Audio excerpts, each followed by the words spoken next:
This is our second week, and this week, this series will be for 9 weeks. Okay, this is going to be for 9 weeks. And the reason why we want to have a series in forward is because it's actually in us to want to move forward. Whatever situation you're at, some of you, when I came up here, you're already thinking about moving forward. It's like, kailan matatapos ang preaching na to? Okay, so masyado kayong advance sa moving forward. Mangyayari po mamaya yan. We will move forward to that. Sa buhay natin, especially ngayong summer, ang ayaw natin na hindi mag-move forward is the traffic. Sa init ba naman? Ramdam nyo na ba ang init? Ramdam ko na kaninang naligo ako pagkatapos kong lumabas ng banyo. Parang, ang init. Di ba? Yung pinagpapawisan ka na kaagad.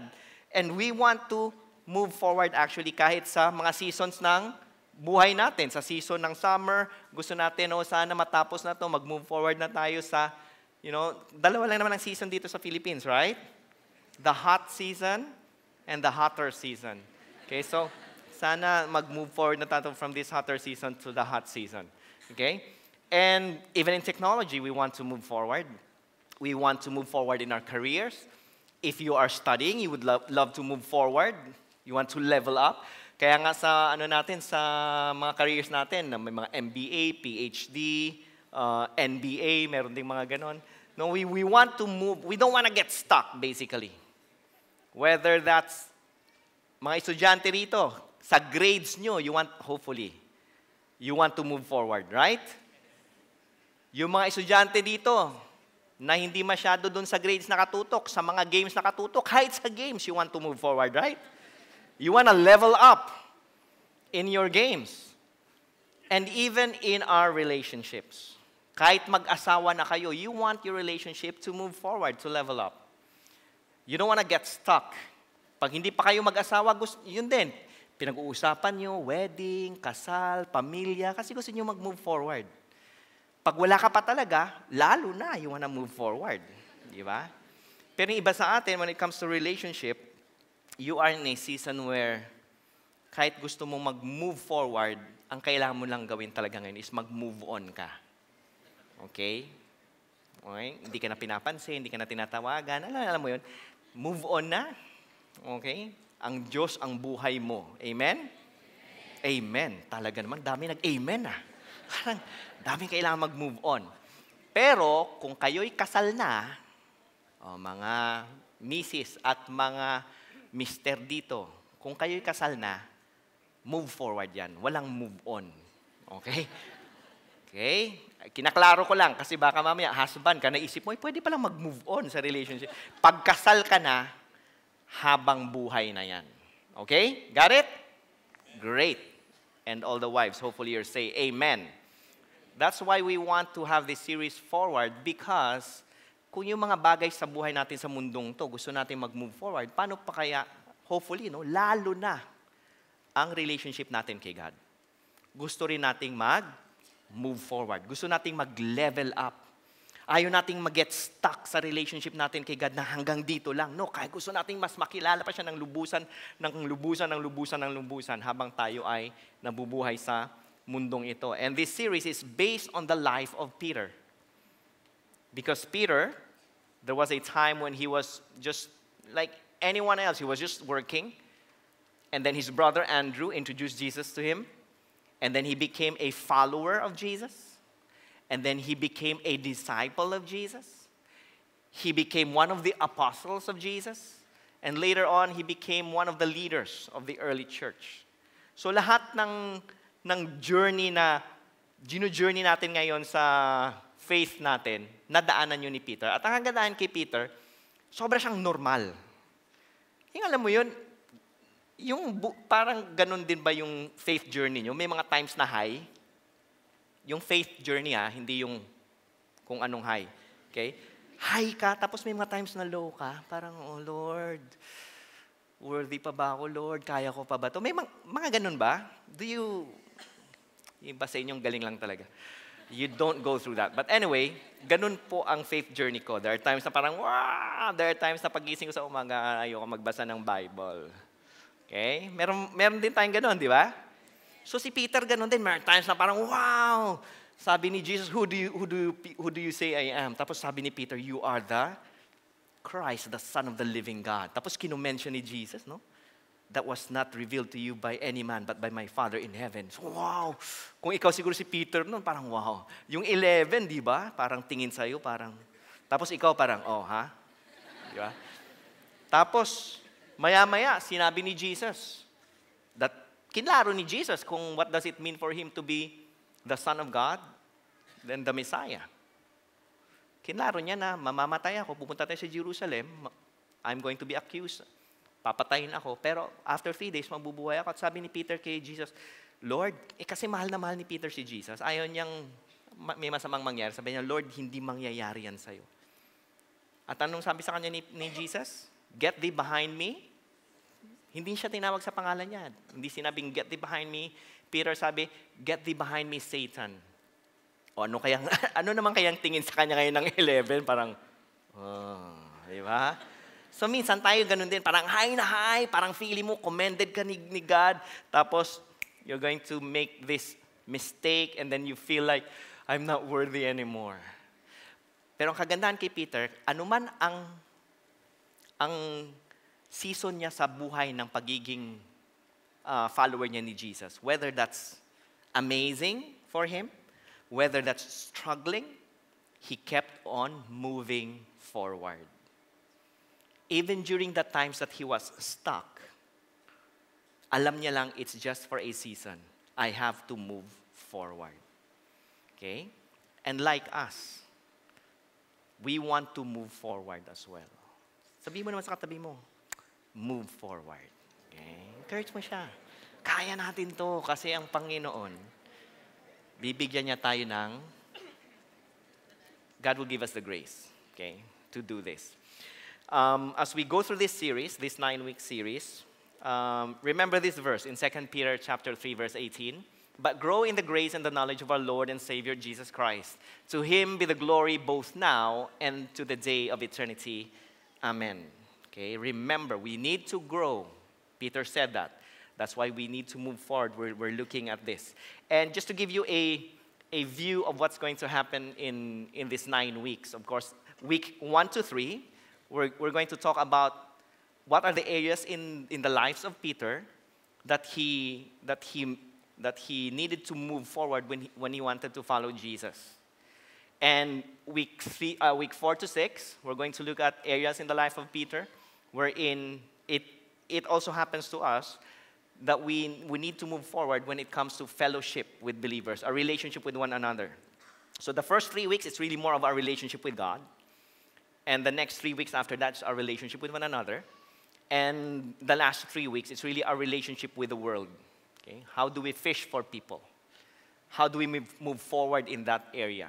Because we want to not just be churchgoers, but we want to be people who are healthy disciples of God. A healthy disciple of God.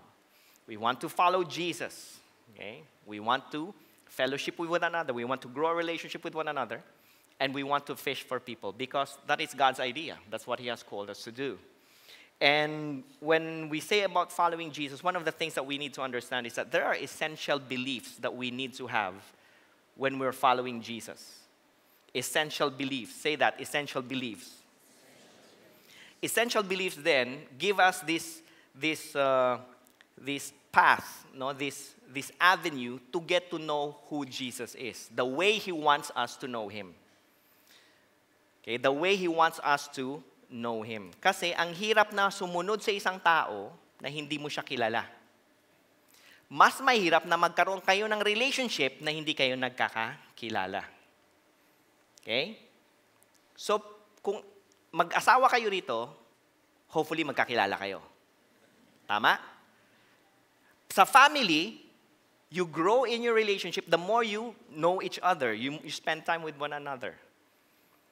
Pag hindi, border ka lang sa family mo, kahit kung anak ka, tapos medyo, alam mo yun, you're always kontrapelo ka sa parents mo, kahit lahat ng blessing nila nakukuha mo, guess what, yung relationship nyo hindi mag-grow. Because you never get to know each other really. Ganun siya. So that's why we're going to look at essential beliefs. Because there are times that, yes, we move forward only to find out that we are wrong. What do I mean by that? Dumating na ba kayo sa, naranasan nyo ba yung ganitong experience? Yung nagda-drive ka, kasi alam mo may pupuntahan ka. So, syempre, you move forward. Only to find out na pagdating mo dun sa pupuntahan mo, hindi pala yun ang pupuntahan mo. Mali yung way mo. Coming from Nasugbo to Manila, nagda-drive ako, I think that was Friday. Was it Saturday? I think that was Friday or Thursday. Thursday, my family and I were driving back. And then, nagwi-waste po ako nun. And confidently and sincerely, sinusundan ko po yung Waze. Tapos bigla na lang, the highway, no? Sabi ng Waze sa akin, kumanan. Highway, diretso, di ba? Kumanan daw. So, kumanan ako. Tapos sabi ng Waze, turn left. What? Nung tiningnan ko siya ng buo, mag-turn left na ako, mag-turn left ulit, pinapabalik ako, in other words. Sabi ko, ano ba naman tong Waze na to? Ba't ako pababalikin sa Nasugbo? Gusto ko na umuwi. Gusto kong dumaan ng Tagaytay. Di ba? So ngayon, sabi ko sa misis ko, tingnan mo nga yung Waze mo. Kung ano yung sasabihin. So tiningnan niya, doon nga ako pinapapunta. Sabi ko, mali yung Waze.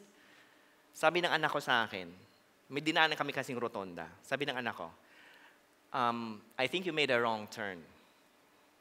Sabi ko sa kanya, no, I did not. Wow. Parents, can you relate? Dads, no, I did not. So I checked, and then finally, I had to go back. Okay? And then, sa rotonda, I made another turn. Tama na yung Waze. Okay? So sabi ng anak ko, see, I told you made a wrong turn. Sabi ko sa anak ko, kinakausap mo kasi ako. Okay? It's not my fault. Okay, ganon. Ito ang delikado sa atin. Well, not delikado, but ang challenge as we follow Jesus. We need to know who Jesus claimed to be. We need to know who He revealed Himself to be. Kasi mamaya, sumusunod ka pala kay Jesus, pagdating sa dulo, hindi pala si Jesus yung sinusundan mo. Ibang Jesus pala. Jesus pala nagawa-gawa ng relihiyon. Jesus pala nagawa-gawa ng tao lang. Jesus pala nagawa ng kung sino lang. Hindi pala yung totoong Jesus yung sinusundan mo. So sayang naman. No? Sayang naman. Confident ka nga, sincere ka. Pagdating mo, you're confidently and sincerely wrong. Okay? So that's why these essential beliefs, when you say essential, foundational, important beliefs about Christ, yun yung titingnan natin ngayon. Because if we want to move forward in a relationship with Jesus, we need to believe Him for who He is, not who we make Him to be. Okay? Kaya minsan na-frustrate tayo sa relationship natin kay God. Kasi sabi natin, God, eto ka. Pero sabi ni God, hindi, eto ako. Pinipilit natin to. Okay? So, eto ngayon yung titingnan natin. And we're going to look at 2 Peter chapter 3, verse 17 to 18. But then later, we'll jump to 1 Peter. Why will we do that? In 2 Peter was written by Peter for this reason. Okay? Wait a minute. Last week, Pastor Dennis talked about spiritual hunger, and he used 1 Peter. So, balik ko lang ang sinabi ni Pastor Dennis last week, kung bakit sinulat ni Peter yung 1 Peter. Sinulat ni Peter yung 1 Peter because may mga persecutions na nangyayari. Persecutions. At ang persecutions ng grabe, mamamatay ka sa persecution. Dito sa atin, ang persecution lang usually natin dito is yung born again, banal yan, banal, yung mga ganon. Uy, pastor, ganon. Kahit hindi ka pastor, tinatawag kang pastor. No? It's a minamak ka ng mga tao. Okay? Mga estudyante, ang mga persecution na dinadaanan nila, nung ako ay campus minister pa, isa sa mga persecution na dinadaan ng mga estudyante is ayaw na silang papuntahin ng parents nila sa worship service. Diba? Kasi akala ng parents, kulto yung pinupuntahan. Bakit? Kasi dati ang buhay ng estudyante, 1 a.m., 3 a.m., umuuwi. Gimmick ng gimmick, nag-i-enjoy sa buhay, inuman dito, inuman doon. Tapos nung makilala ang Panginoon at naging Lord and Savior si Jesus, aba, maaga nang umuwi. Nagpupo at opo na, di ba? Tumutulong na sa bahay. So, tapos tatanungin sila ng mga magulang nila, anak, nagda-drugs ka ba? Ba't bigla kang, alam mo yon? So pag sinabi, hindi kasi nay, nakilala ko ang Panginoon, may church ako natin, huwag kang umatin sa church na yan. Diba? Ganun yung mga persecution ng mga estudyante. But there are some, of course, na extreme, no? Pero sinulat ni Peter ang una niyang letter is to encourage the believers that even if persecution is going on, Jesus is so real that what He has promised will come to pass. Okay? Sa 2 Peter naman, ang kalaban, it's not from the outside. Ang kalaban is from the inside kasi may nakapasok na mga false teachers.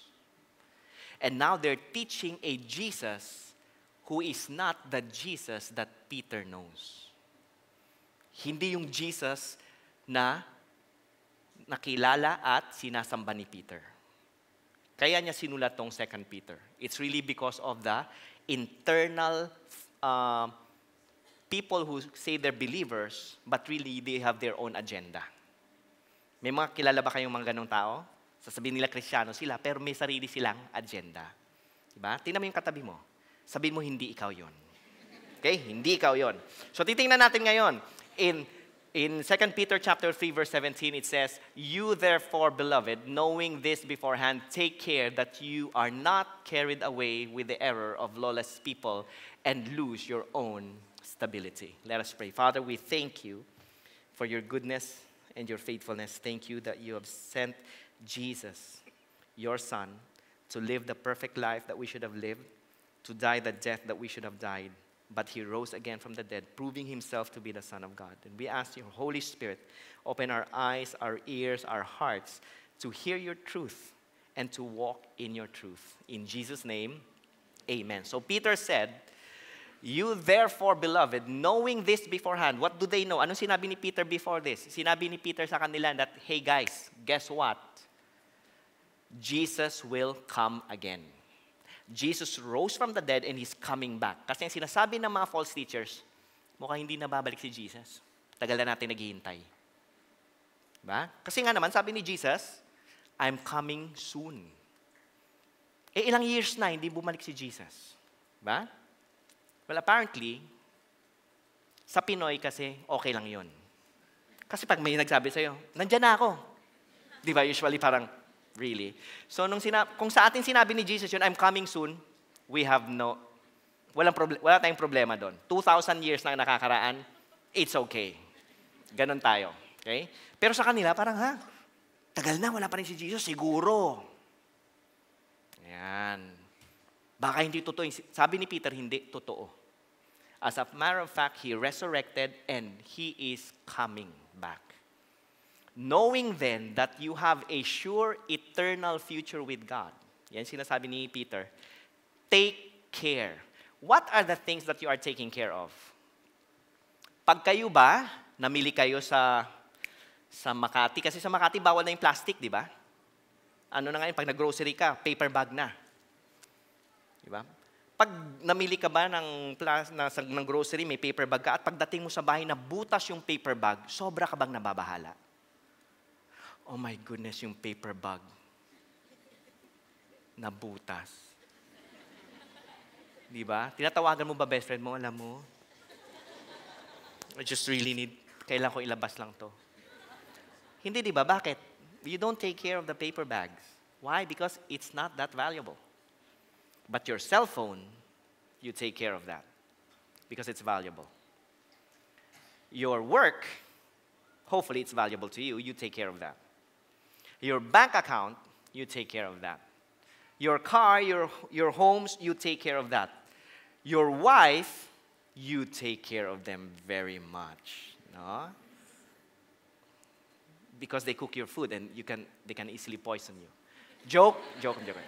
Yes. You take care of them because they love you, okay? And you love your wife. You take care. You take care of things that are valuable. And here's what Peter is saying. Guys, this relationship that you have with God, this is very, very, very valuable. Very valuable. More than anything else that you will encounter in this world, this relationship with Jesus is valuable. Take care of it. And one of the ways that you take care of it is that you do not get carried away by the error of what other people are teaching about Jesus when He is not that kind of Jesus.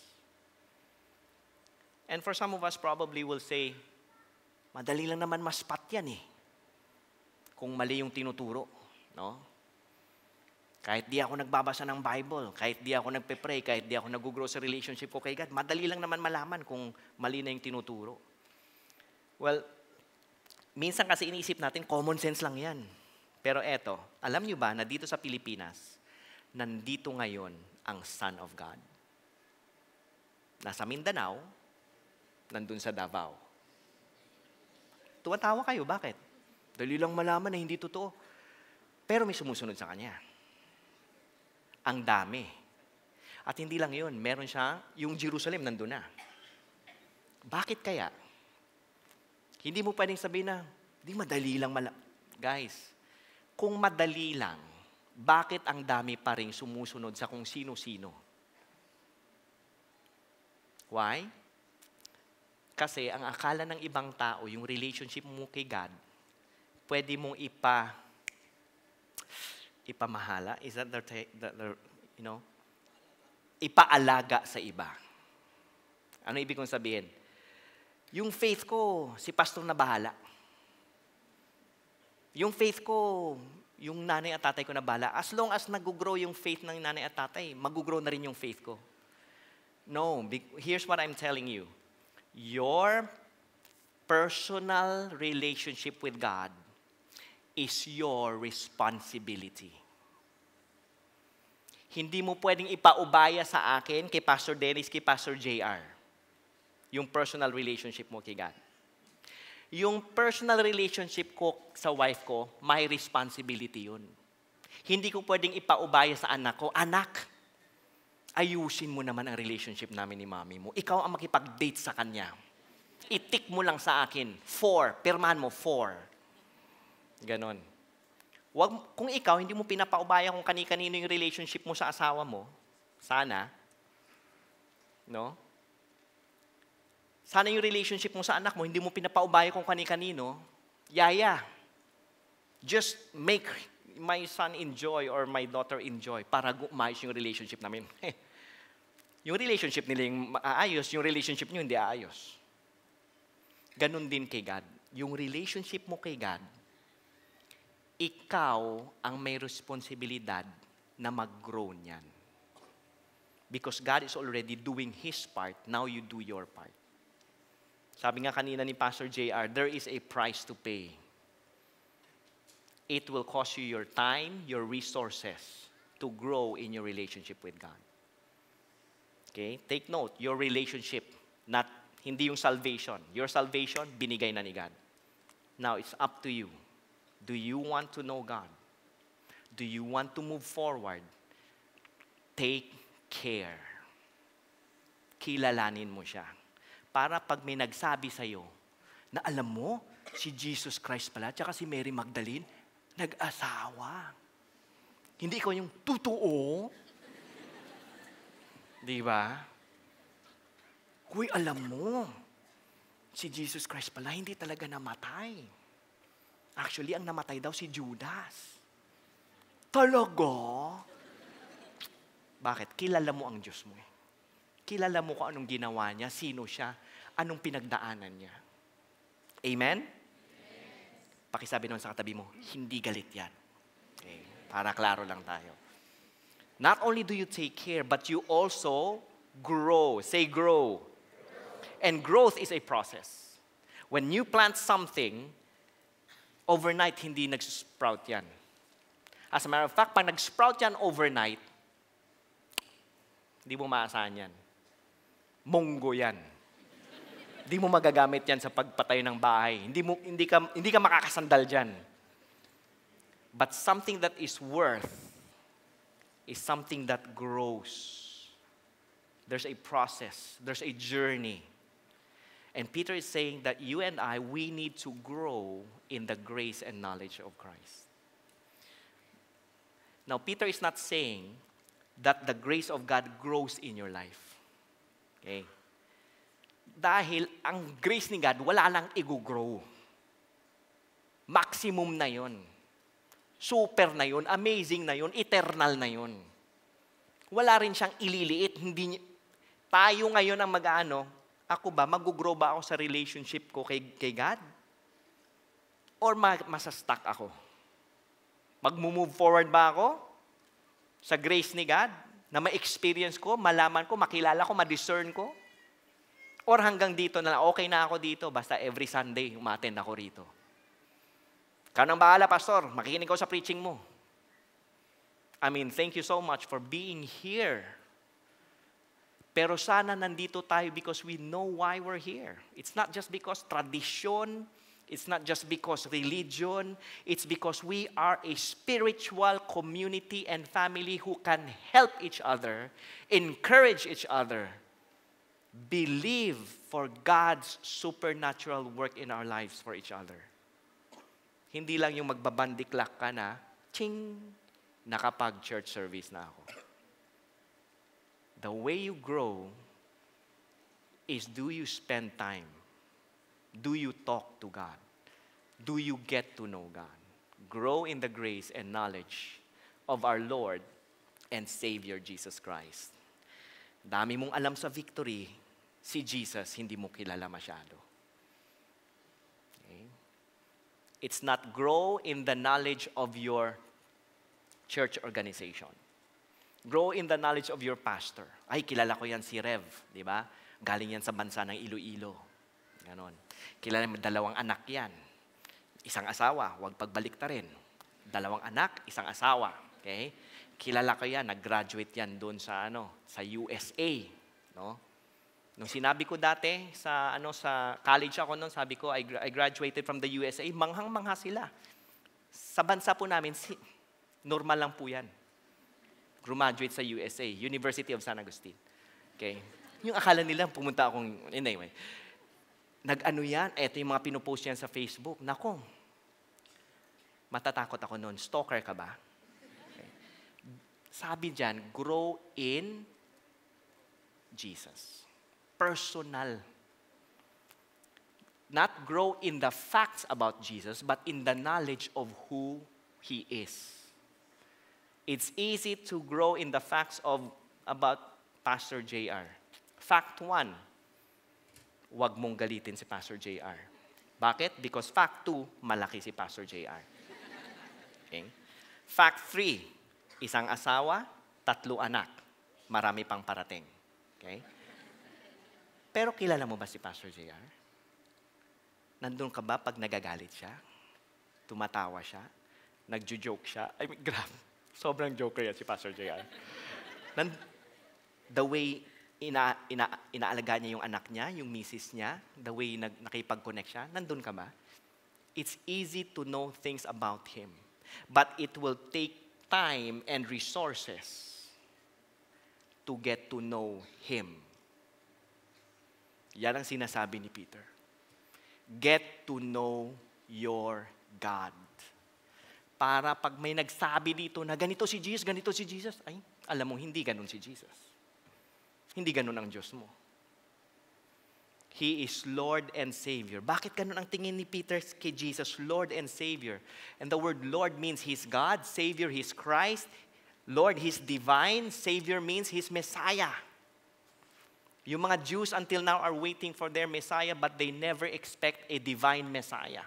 It's just a human Messiah. Pero ang sabi ni Peter, who is a Jew, Jesus Christ is Lord and Savior. Why? Balik tayo sa 1 Peter 3:18. Yung sinulat niya sa 1 Peter 3:18, here's what he said. For Christ also suffered once for sins, the righteous for the unrighteous, that He might bring us to God, being put to death in the flesh, but made alive in the Spirit. We're going to look at this quickly. Bakit na conclude ni Peter that Jesus is Lord and Savior because Jesus saw the life, Peter saw the life of Jesus, his sacrifice. He saw the sacrifice of Christ. Jesus lived it. He was there. He denied Jesus. But he saw that Jesus gave up his life. Not just for Peter, but for you and me. Peter saw that Jesus lived as one of us, died for us. Peter also experienced the forgiveness of Christ, the righteous for the unrighteous. Yung kinakanta mo minsan na that divine exchange, that great exchange on the cross. That Jesus died for your sin so that He can give you His righteousness. Jesus died and took the curse from you so that He can give you His blessing. Do you believe that? Para pag may mga tao nagsasabi na, alam mo, para mahalin ka ni Jesus, kailangan magdusa ka muna. Alam mo, hindi yan ang Jesus na totoo. Na sinasabi sa Biblia, na sinasamba ni Peter. Hindi yan. Dahil ang Jesus na sinasamba ni Peter, nag-sacrifice para ikaw, hindi mo na kailangan mag-sacrifice sa kasalanan mo. There is another sacrifice that you are called for, but never for your sin. It's the sacrifice of advancing the kingdom. And that's something that's in weeks 4 to 6. That's where we're going to look at it. That He is righteous, but He died for you. There was a great exchange, a substitution, na hindi na ikaw ang kailangang mamatay para sa kasalanan mo. Peter also saw that Jesus reconciled him to God, that He might bring us to God. Peter knew the peace it brought, na kahit dininay mo, kahit ang dami mong mali, Jesus will reconcile you. Kung baga, binalik ka niya sa Diyos. Kahit matigas ang ulo mo. Sino sa atin matigas ulo? Konti lang. Yung iba malalambot. Okay? May reconciliation. Ganun. Kaya si Peter, kahit anong persecution dumating, bring it on. Bakit? Kilala niya si Jesus. He did not just hear about Him, he experienced Him personally. And my hope is this, you will not just hear about Jesus in the preaching, you will experience Him personally in your life. And of course, the last one, being put to death in the flesh, but made alive in the Spirit. Peter witnessed the victory of Christ over death. He witnessed and experienced the resurrection of Jesus. Yung takot na takot, mamatay kasama ni Jesus. After the resurrection, wala na siyang pakialam. Alam niyo ba, yung nilatigo siya, kinulong siya, huwag ka na mag-preach tungkol kay Jesus kung hindi. Ano sabi ni Peter? I would rather praise God or seek the praise of God than seek the praise of man. Dumating ka na ba sa point na yon? I would rather seek the praise of God than seek the praise of man. Yung sinabi kanina ni Pastor JR, sabi ng boss mo, oy, mag-under the table ka dyan. Baguhin mo yung presyo para kikita tayo. Pag hindi, wala ka na dito. Dumating ka na ba na kahit takot ka, alam mo lang, God, may gagawin ka pa rin. Matanggal man ako sa trabaho na to, I would rather seek your praise than the praise of man. I hope you get into that place of security, of peace, of hope that is everlasting. That is eternal. And so when you look at your life and your relationship with God, here's the essential beliefs that we need to understand. It's not based on the church, how big we are. It's not based on what we say. It's not based on the opinions of men. It is based on the identity, the life, the death, and the resurrection of Jesus. Doon nakaangkla sa person ni Christ. You can know all the facts about Jesus. But my hope is you get to know the person of Jesus. You get to experience it. And sabi ko kanina, yung relationship mo with God, that's your responsibility to grow. But as pastors, we also want to help you go through it, grow in it. Kaya, one of the things that Pastor Steve, our founder, did, he authored this book, the Purple Book. Bakit siya Purple Book? Kita niyo naman, purple. Okay, so it's Purple Book, okay? He authored this Purple Book, okay? And here's an amazing thing about Pastor Steve. He authored this a long time ago, but did you know every year he will buy a Purple Book and answer it again? Why? Because he wants to take care. Because it's valuable. We want to give you avenues. But my hope is that you don't just buy a Purple Book, answer a Purple Book, and then say, I'm good already. I hope you don't get that bookmark about the 21-day you got that, right? 21-day Bible reading challenge and say, nagbasa ako kanina, okay na ako.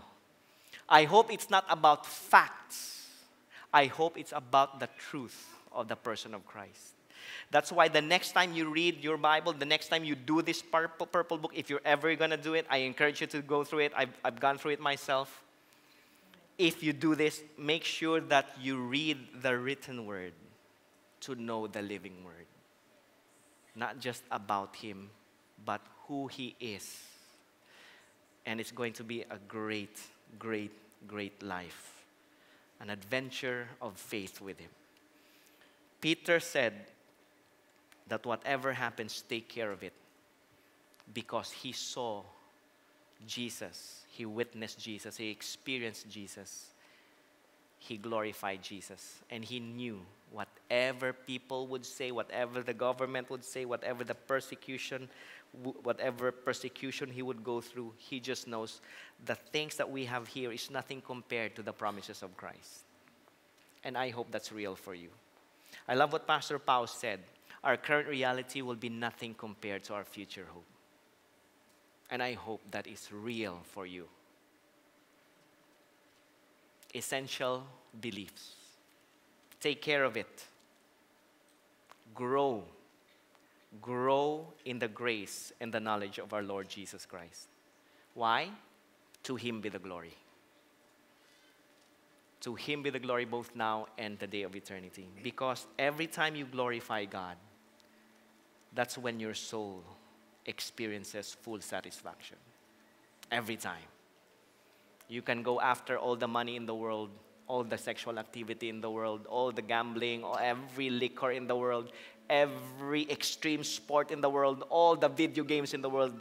It will never satisfy your soul. It's only the glory of God.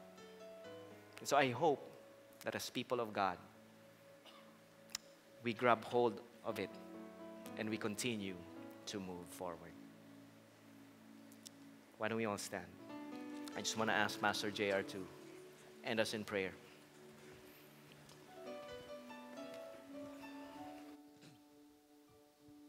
Thank you, Pastor Rev.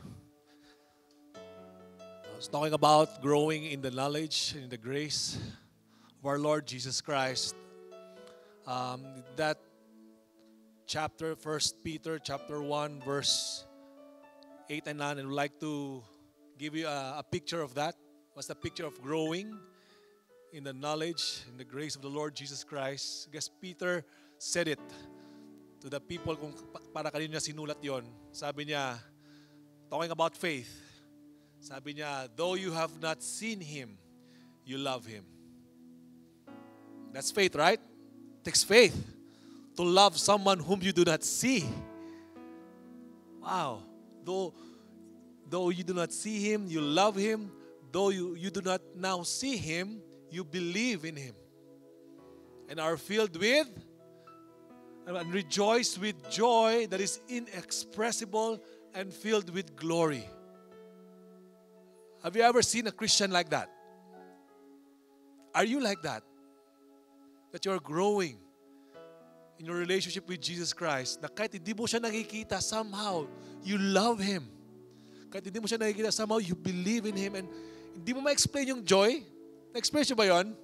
Nung you surrender your life to Jesus Christ, tapos pinapa-explain sa'yo, parang you're oozing with joy and words are not enough.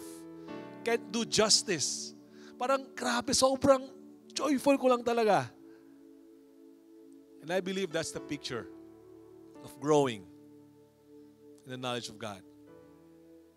It's not just the highs and the lows, but as you dig down to the Word of God, you know and you know who Jesus is, and you have love for Him. Of course, because of the grace of God that He revealed Himself to you. Do you want to have that kind of vibrant relationship with Him? I guess it's a no-brainer. We all want that. Let's just raise up our hands and ask God, Lord, if that's you, you can raise up your hands. Father, we raise our heads to you, God, that we can really say that we know and we know and we know who you are. God, sometimes you are like Thomas. We want to see before we believe. But God, you said to Thomas and to your disciples, blessed are they who have not seen yet have believed. God, thank you for that blessedness. We receive that blessedness, God. You declared that to them. We receive that today. That even though we do not see you now, Lord, thank you for your power, God, that caused us to believe in you. For your grace, God, na mas mamahalin ka namin kaysa sa mga ibang bagay, Panginoon. Thank you, Father, for this. Lord, would you continually, God, Lord, as you promised, Lord, we will grow as we abide in you. Father, thank you for that. I claim that for each and everyone here who's a believer, God, that we will grow indeed, Lord God, as we remain in you, Lord. Thank you, Father. And for those who have not yet believed in you, Lord, Lord, I pray that you will work in their hearts even right now. Speak to them, Lord. Speak to them. And you can put down your hands. I want to speak to those who have not yet received Jesus Christ as their Lord and Savior. I'm going to give you a chance. Felt like God is telling you right now, parang kinakabahan ka, and you know na hindi mo talaga siya kilala, and you don't have a relationship with Him. You can raise up your hands as an act of surrender to God, and we'll pray together. Let me lead you in prayer. Just raise up your hands before God. If you don't have a relationship with Him, thank you, Jesus. All right. I see that hand. That's one hand. See that? I see those hands. Okay, repeat after me. Just repeat after me. Father God, thank you for this preaching. I acknowledge that I'm a sinner. I have sinned before you. And I have fallen short of your glory. I've fallen short of your glory, God. But thank you for your Son, Jesus Christ. Thank you for His sacrifice. Thank you for the substitution. Thank you for the salvation. And right now, I receive Him as my personal Lord and Savior. To be my Lord, to be my boss. To change my life from the inside out. Thank you, Father, for the salvation. Be the one to guide my life, to lead my life. Today until the day I die. In Jesus' name. Amen and amen.